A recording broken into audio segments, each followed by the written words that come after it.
In this Academy video, we're talking about the lead investor role, how to be a good lead investor, also the differences between a lead investor role in private equity. And besides, I also want to talk about what responsibility you have and what is the work as a lead investor. Hi, I'm Ralph Mogicato. I'm Vice President at the Swiss ICT Investors Club, SICTIC. And besides, I'm a professional or at least a good angel investor since 11 years. I'm doing also professional board mandates and I'm a consultant for companies. The lead investor terms is a term which is used in the venture capitalist private equity world. It's the investor who is the one who is going to put the terms, negotiating the terms, so the term sheet, and is also heavily involved in the capital raise for that company. The lead investor is also the most professional one, mostly also the experienced one. He knows how to deal with companies, what means investing in a company, and we're speaking here in private equity, so it's not listed companies. Then besides, he's also having co-investors which follow him, so usually takes the terms he's going or has already to negotiate. It's also a single point of contact for the company who's doing the fundraising, and after the fundraise, normally also the lead investor takes a very important role in the company development and growth of the company. In the startup world, we do it a little bit differently. Although we use the same term as lead investor, it does mean it's the person who is going to lead the other investors. Yes, that's the same, but we don't take the majority of the stakes or of the equity, because that's something we want to keep at the founders, especially here in Switzerland. It's very, very normal and common that the startup founders having the majority several years. When I do lead investments, it's also for me important that I keep up the communication towards the investors. So whatever I discuss with the founders about the terms, I will pre-check or after-check with my other investors. So it's also a communication role between the startup and us as investors. Not all investors from the beginning are totally convinced to invest in a startup. As a lead investor in a private equity round, it's clear he wants to invest. He looks more for signs, what supports him in the investing, and the co-investor is following him. So one of the tricky things is about that you as a lead investor, you should look for signals and look who's going to be in the round. And it happens to me many times that we started with 10 or 15 people in the beginning, and then after that we were just 3 or 4. That's not a bad thing, it's just a decision, and it makes it a little bit complex, so finding out who's really going to invest. When I'm doing the lead investment, I'm totally transparent about the sums, who is going to put how much money in it, that we can also communicate that towards the startup, because it's also for them important. They're looking for 500K and maybe we contribute between 200 and 300K. That's very important if they need additional investors outside of the SICTIC community. My answer is a simple one. Everybody can do it. So it's not a specific personality. In general, I would say what you need is a little bit communication skills and also be eager to help the startup. Now, the most lead investors are also those who have, I would say, a big passion for startups.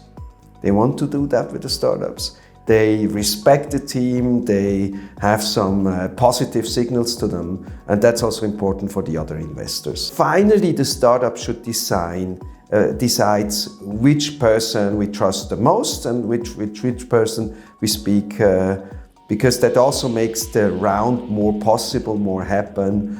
You should know how to bring in value for the startup. This is true for all angel investors, but it's very much true also for the lead investor himself.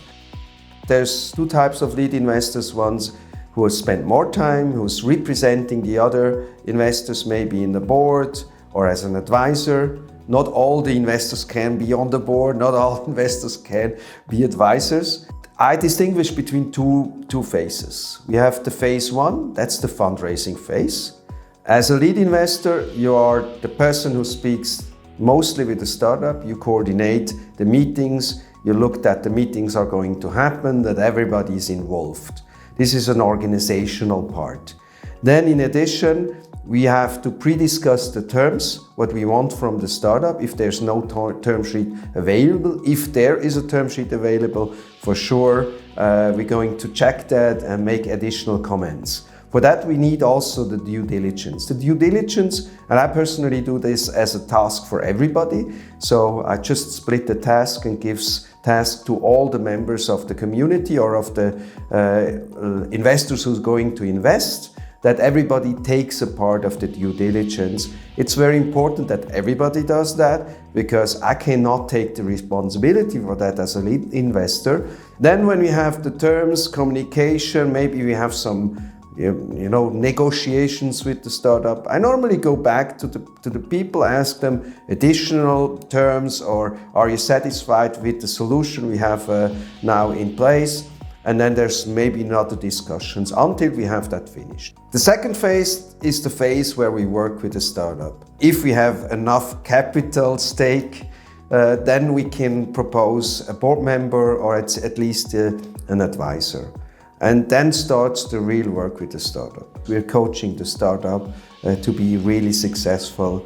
And then you have, this depends on the lead investor himself, so the experience he brings in.